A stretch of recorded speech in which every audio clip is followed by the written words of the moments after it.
Hindi cinema के पहले superstar Rajesh Khanna को प्यार से काका कहा जाता था।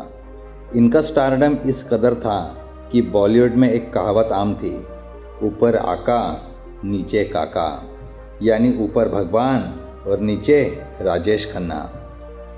देव आनंद के बाद राजेश खन्ना दूसरे फिल्मी सितारे थे जिनके लिए लड़कियों में बेहद दीवानगी थी।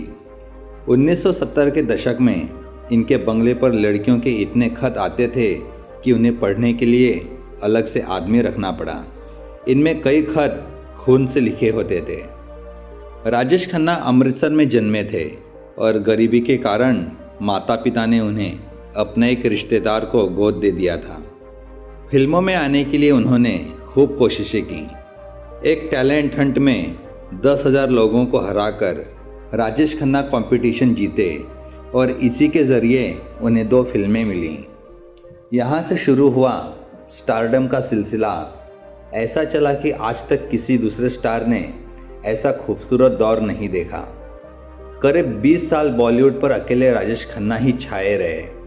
अमिताभ की एंग्री यंग मैन इमेज वाली एंट्री के बाद इनका स्टारडम हिल गया। फिर वह दौर भी आया जब राजेश खन्ना अकेले रह गए। जी हाँ दोस्तों, राजेश खन्ना का जन्म 29 दिसंबर 1942 को अमृतसर में हुआ। उनका जन्म लाला हीरानंद खन्ना और चंद्र रानी खन्ना के घर हुआ। इनके एक बड़े भाई भी थे। राजेश खन्ना का पहला नाम जतिन खन्ना था। इनके पिता स्कूल टीचर थे। 1947 में जब देश का बंटवारा हुआ तो उस विभाजन में राजेश खन्ना के परिवार ने भारत को चुना और अमृतसर में बस गए। देश विभाजन में उनके पिता की नौकरी चली गई, जिस वजह से उन्हें तंगी का सामना करना पड़ा। हालात इस कदर बदतर थे कि वो परिवार का पालन पोषण नहीं कर पा रहे थे। इसी वजह से उन्होंने 6 साल के राजेश खन्ना को मुंबई में रहने वाले रिश्तेदार चुन्नीलाल खन्ना और लीलावती को सौंप दिया। बचपन से राजेश खन्ना को काका नाम से बुलाया जाता था। पंजाबी भाषा में काका का मतलब छोटा बच्चा होता है। 10 साल में ही राजेश खन्ना थिएटर से जुड़ गए थे। उन्हें बोंगो और तबला बजाने में खासी दिलचस्पी थी। स्कूल के दिनों में जितेंद्र उनके बहुत अच्छे दोस्त थे।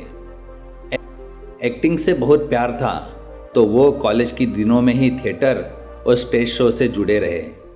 साथ ही स्टेज शो से कई अवार्ड भी अपने नाम किए। राजेश खन्ना ने अंधा युग नाम के एक नाटक में सैनिक का किरदार निभाया, जिसे देख चीफ गेस्ट ने कहा, बेटा तुम्हें फिल्मों में काम करना चाहिए। लेकिन पिता नहीं चाहते थे कि राजेश खन्ना फिल्मी दुनिया में कदम रखे। पिता के मना करने के बाद भी वो नहीं माने। सिनेमा के लिए उनका लगाव कम नहीं हुआ। ये बात उन्होंने अपने मामा को बताई, जिन्होंने फिल्मों के लिए उनका नाम बदलकर राजेश खन्ना रख दिया। राजेश खन्ना को स्पोर्ट्स कारों का शौक था। वो ऑडिशन भी MG स्पोर्ट कार से देने जाया करते थे। उस समय ऐसी कारों का कलेक्शन फिल्मी सितारों के पास भी नहीं होता था। जब वो ऑडिशन देने जाते थे तो उनकी कार वहाँ पार्क होती थी, जहाँ कई फिल्मी सितारे और डायरेक्टर प्रोड्यूसर की गाड़ियाँ खड़ी रहती थीं। कभी कभार जब राजेश खन्ना की मुलाकात किसी डायरेक्टर से होती थी तो वो कहते थे, अगर आप जूनियर आर्टिस्ट का भी रोल मुझे दे देंगे तो मैं उसे भी पूरी शिद्दत से करूँगा। लेकिन कोई भी उनकी बातों को तवज्जो नहीं देता था। 1966 में राजेश खन्ना की पहली फिल्म आखिरी खत रिलीज हुई। इस फिल्म को 40वें ऑस्कर अवार्ड के बेस्ट फॉरेन लैंग्वेज फिल्म के तहत एंट्री मिली थी, लेकिन फिल्म नॉमिनेशन राउंड से बाहर हो गई। हालांकि राजेश खन्ना की पहली फिल्म फ्लॉप रही। फिर 1967 में उनकी दूसरी फिल्म राज रिलीज हुई, जिसने बॉक्स ऑफिस पर ताबड़तोड़ कमाई की।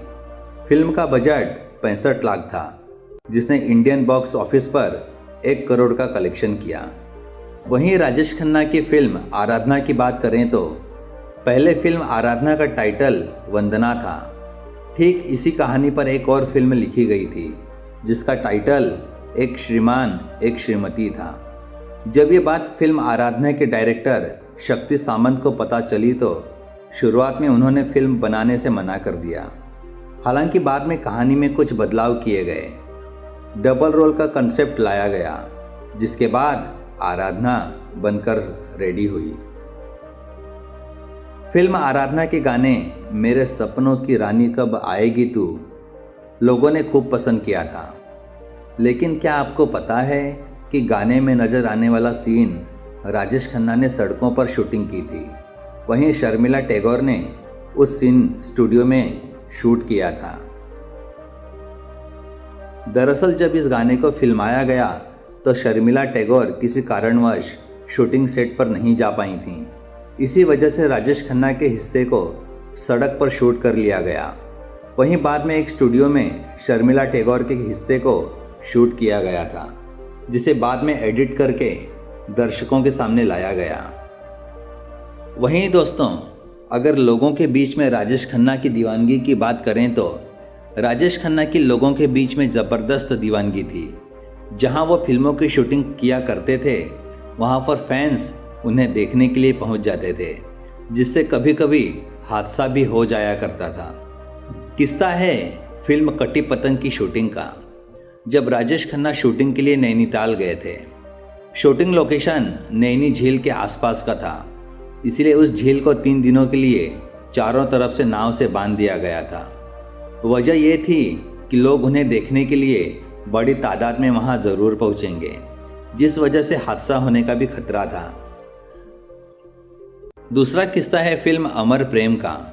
इस फिल्म के एक सीन की शूटिंग कोलकाता के हावड़ा ब्रिज के नीचे होनी थी, जहां पर राजेश खन्ना को शर्मिला टैगोर के साथ बोट में नजर आना था। लेकिन बाद में वहां के अथॉरिटी ने इसके लिए परमिशन नहीं दी। अथॉरिटी का कहना था कि राजेश खन्ना को देखने के लिए हावड़ा ब्रिज पर इतने लोग जमा हो जाएंगे कि पुल टूट भी सकता है, इसलिए शूटिंग वहां नहीं होने दे सकते। वहीं राजेश खन्ना के अगर दोस्तों की बात की जाए तो राजेश खन्ना के दोस्तों की लिस्ट में साउथ एक्टर कमल हसन का नाम भी शामिल है। एक बार राजेश खन्ना के साथ कमल हसन एक अमेरिकन फिल्म देखने गए थे। वहां मौजूद लोगों को इस बात का बिल्कुल भी अंदाज़ा नहीं था कि वहां पर राजेश खन्ना भी हैं। सब कुछ ठीक था और फिल्म भी खत्म हो गई। लेकिन राजेश खन्ना फिल्म खत्म होने के बाद उसके टाइटल एंड को देखने लगे। उधर कमल हसन को इस बात की चिंता सताने लगी कि अगर ये बात वहाँ मौजूद लोगों को पता चल गई तो थिएटर में भगदड़ मच जाएगी। आखिरकार वही हुआ। लोगों ने राजेश खन्ना को पहचान लिया और उन्हें छूने के लिए वहाँ मौजूद लोगों में खींचातानी होने लगी।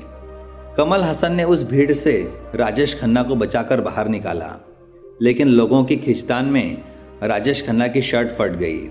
हालांकि इसके बावजूद वो मुस्कुरा रहे थे। राजेश खन्ना के लिए फैंस की दीवानगी कभी खत्म नहीं हुई। एक बार उनसे एक फ़ैन की मुलाकात हुई, जिसने उन्हें एक उनकी फ़ोटो का कलेक्शन दिखाया। उसे देखकर राजेश खन्ना हैरान रह गए और खुश भी हुए। वो कलेक्शन उन्हें इतना पसंद आया कि उन्होंने उस फ़ैन को एक फूड ट्रक गिफ्ट में दिया, जो आज भी दिल्ली में चालू है। इस फूड ट्रक पर खुद राजेश खन्ना 500 बार गए थे और वहाँ के खानों का जायका लिया था। फिल्म रोटी 1974 में रिलीज हुई थी, जिसमें राजेश खन्ना के साथ मुमताज़ नजर आई थी। फिल्म का क्लाइमेक्स सीन था जिसमें राजेश खन्ना को मुमताज़ को अपने कंधों पर लेकर बर्फ से भरी वादियों में लेकर दौड़ना था। इस सीन का परफेक्ट शॉट देने के लिए राजेश खन्ना ने 8 दिनों तक प्रैक्टिस की थी, जिसके बाद इस सीन को शूट किया गया था। जब इस सीन की शूटिंग पूरी हो गई थी तो उनके बाएं कंधे पर लाल निशान बन गए थे, क्योंकि उस समय मुमताज़ का वजन थोड़ा अधिक था। इस वजह से राजेश खन्ना का कंधा चोटिल हो गया था। राजेश खन्ना को हिल स्टेशन से बहुत प्यार था। यही वजह थी कि कश्मीर को उनका दूसरा घर कहा जाता था। जब भी वो कोई फिल्म करते थे तो डायरेक्टर से ज़रूर कहते थे कि फिल्म का कोई एक गाना हिल स्टेशन में ही शूट हो। यही वजह है कि उनकी अधिकतर फिल्मों में कोई एक गाना ज़रूर हिल स्टेशन पर फिल्माया गया है। 1969 से लेकर 1972 ये दौर था जब राजेश खन्ना किसी भी फिल्म में नज़र आते थे तो उनकी एक खास फरमाइश होती थी कि उनकी फिल्मों के गाने किशोर कुमार ही गाएं। यही वजह थी कि 1987 तक राजेश खन्ना के फिल्मों के गाने किशोर कुमार ने ही गाए। दोनों ने 132 फिल्मों में एक साथ काम किया था। फिल्म दुश्मन का एक गाना था, वादा तेरा वादा। जब इस गीत के लिए किशोर कुमार को चुना गया तो उन्होंने मना कर दिया। उनका कहना था कि उनसे बेहतर इस गीत को रफ़ी साहब गा सकते हैं। जब ये बात राजेश खन्ना को पता चली तो उन्होंने किशोर कुमार से मुलाकात की। किशोर कुमार ने उन्हें बहुत समझाया लेकिन वो नहीं माने और कहा कि अगर तुम ये गाना नहीं गाओगे तो इस गीत को फिल्म से हटा दिया जाएगा। राजेश खन्ना के इस जिद के आगे किशोर कुमार को झुकना पड़ा और आखिरकार उन्होंने इस गीत को गाया।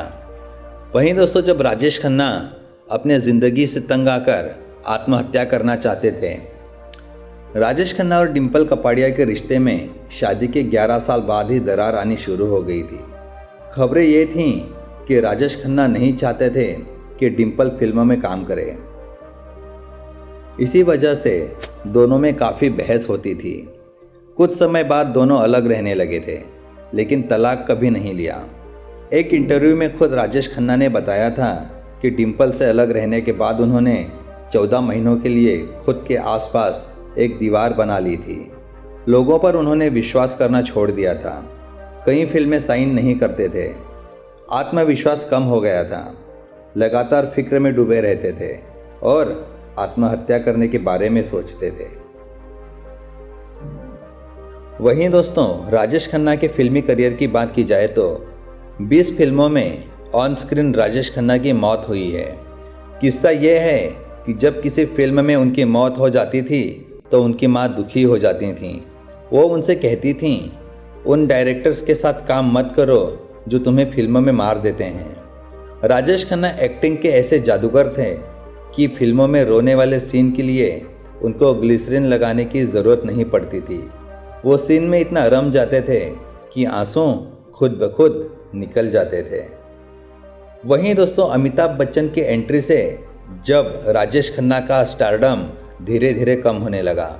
राजेश खन्ना ने अपने करियर में कई हिट फिल्में दी लेकिन उनका स्टारडम भी एक समय के बाद कम हो गया। रिपोर्ट्स के माने तो जब फिल्म दुनिया में angry young man Amitabh Bachchan की एंट्री हुई तो उनका जादू लोगों में फीका पड़ने लगा। वजह यह थी कि उन्होंने एक्शन फिल्म में काम करना शुरू कर दिया था लेकिन दर्शक सिर्फ उन्हें रोमांटिक फिल्मों में ही देखना चाहते थे। फिल्मों के ऑफर जब कम मिलने लगे तो उन्होंने छोटे पर्दे पर भी हाथ आजमाया और कई टीवी सीरियल्स भी किए। हालांकि इन टीवी सीरियल में रोल के लिए उन्हें भी काफ़ी जद्दोजहद करनी पड़ती थी और बहुत मुश्किल से रोल मिलता था। जहां एक वक्त ऐसा था कि राजेश खन्ना के घर के बाहर लोगों का हुजूम रहता था, वहीं ज़िंदगी के आखिरी सफ़र में वो बिल्कुल अकेले थे। राजेश खन्ना ने एक इंटरव्यू में अपने करियर के सफ़र को याद करते हुए कहा था कि एक दौर हुआ करता था जब उनके बंगले आशीर्वाद के बाहर लोगों का हुजूम लगा रहता था। उनका ड्राइंग रूम गुलदस्तों से भरा रहता था, लेकिन ऐसा भी वक्त आया जब उनके पास एक फूल तक नहीं आया। यह बताते हुए वो भावुक हो गए थे। 2005 में राजेश खन्ना को film fair life time achievement award देने का ऐलान हुआ। फिल्म फेयर की मैनेजिंग एडिटर मीरा जोशी ने राजेश खन्ना से मुलाकात की थी और पूछा था क्या वो अवार्ड फंक्शन में आएंगे और ट्रॉफी कबूल करेंगे। राजेश खन्ना ने इस बात पर हामी भर दी थी। साथ ही उन्होंने मीरा से फंक्शन के कुछ एक्स्ट्रा पास मांग लिए थे, लेकिन वह फंक्शन में अकेले जिस बात से सभी हैरान रह गए थे। उन्होंने एक्स्ट्रा पास लिया, फिर भी उनके साथ अवार्ड फंक्शन में कोई नहीं आया था। 2011 में राजेश खन्ना को पता चला कि उन्हें कैंसर है, लेकिन वो ये बात सिर्फ अपने करीबियों तक ही सीमित रखना चाहते थे। उन्होंने परिवार के लोगों से कह दिया था कि ये बात उनके फैंस तक ना पहुँचे। जून 2012 में उनकी तबीयत खराब होने लगी थी, जिस वजह से उन्हें 23 जून को मुंबई के लीलावती अस्पताल में भर्ती कराया गया था। तबीयत में सुधार होने के बाद उन्हें 8 जुलाई को अस्पताल से छुट्टी मिल गई थी।